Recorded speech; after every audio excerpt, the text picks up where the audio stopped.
खैबर कांप उठता है आज भी अली के नाम से। 19 रमज़ान सन 40 हिजरी तारीख की एक ऐसी दहशतगर्दी जो मस्जिद कूफा में की गई।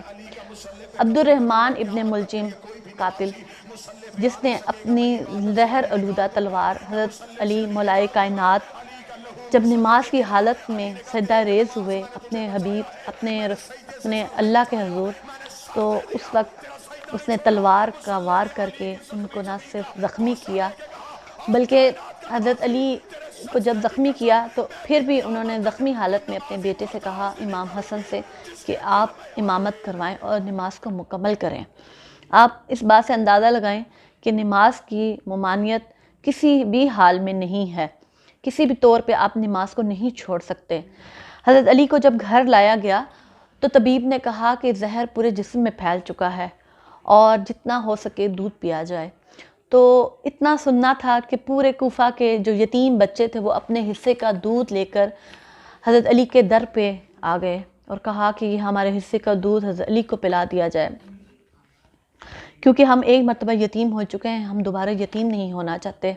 हज़रत अली ने ना सिर्फ अपने कातिल अब्दुर्रहमान इब्न मुलजिम को माफ़ कर दिया बल्कि अपने बेटे इमाम हसन को ये वसीयत की कि जब मेरा जनाज़ा उठाया जाए और मैं दुनिया से पर्दा कर जाऊं तो आपने मेरा जनाज़ा और मेरी तदफीन को बिल्कुल उसको छुपा के रखना है, उसका ज़िक्र आपने किसी से नहीं करना।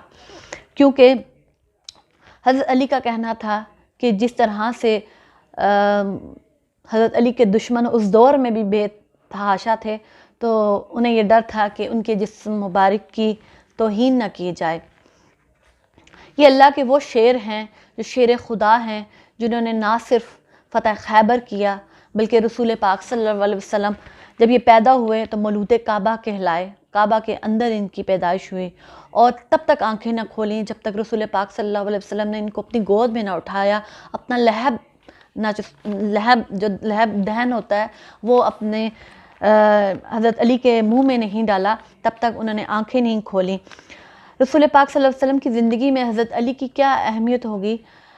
बीबी फ़ातिमा सलामुल्लाह जैसी प्यारी बेटी को इनके अक़द में दिया, इमाम हसन इमाम हुसैन के बाबा कहलाए। और आज ये हाल है कि हम लोगों ने सिर्फ़ और सिर्फ एक फ़िक्के की ज़िम्मेदारी बना दी है कि वो ही हज़रत अली अलैहिस्सलाम, बीबी फ़ातिमा सलामुल्लाह, इमाम हसन की पैदाइश हो या उनकी शहादत के दिन हो, उन्हीं को वो याद रखते हैं। मैं तमाम मुसलमानों से, तमाम मोमिनीन और मोमिनात से ये पूछना चाहती हूँ कि हम लोगों ने क्यों अपने आप को फ़िरका वारियत में इतना ढाल दिया है कि हम लोग ये भूल चुके हैं कि नबी करीम सल्लल्लाहु अलैहि वसल्लम ने अपने वसाल से पहले कहा था कि फ़कुन्तु मौला फ़हाज़ा अली मौला, कि जिसका मैं मौला हूँ उसका अली मौला है। और फिर आप हर जगह पे देखें कि मैं इल्म का शहर हूँ और अली उसका दरवाज़ा है। और यही बात नहीं, आप नबी करीम सल्लल्लाहु अलैहि वसल्लम हज़रत अली से कितनी मोहब्बत करते थे। मुखातिब मदीना में भी हम लोग पढ़ते हैं कि अली मेरा जिस्म और तुम्हारा जिस्म एक है, मेरा खून तुम्हारा खून एक है। तो हज़रत रसूल पाक सल्लल्लाहु अलैहि वसल्लम को अपने चचाज़ाद, अपने भाई से कितनी मोहब्बत थी। ना सिर्फ वो दमादे रसूल हैं, वो इमाम हसन इमाम हुसैन जो जन्नत के सरदार हैं, उनके वालिद हैं। उनकी इतनी फजीलत है कि जितनी बयान की जाए वो कम है। मैं तमाम उम्मत मुसलिमा से ये अपील करना चाहती हूँ, मेरी गुजारिश है कि हज़रत अली का मुकाम बहुत बुलंद है।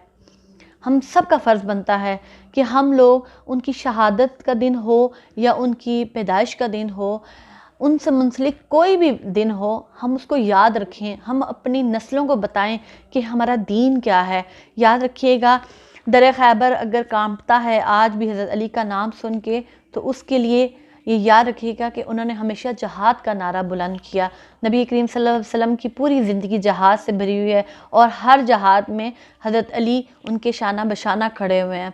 और याद रखिएगा, ना सिर्फ वो जन्नत की सरदार बीबी फ़ातिमा सलामुल्लाह के शौहर हैं, इमाम हसन इमाम हुसैन के वालिद हैं, बल्कि हज़रत अली का बहुत बुलंद मुकाम है।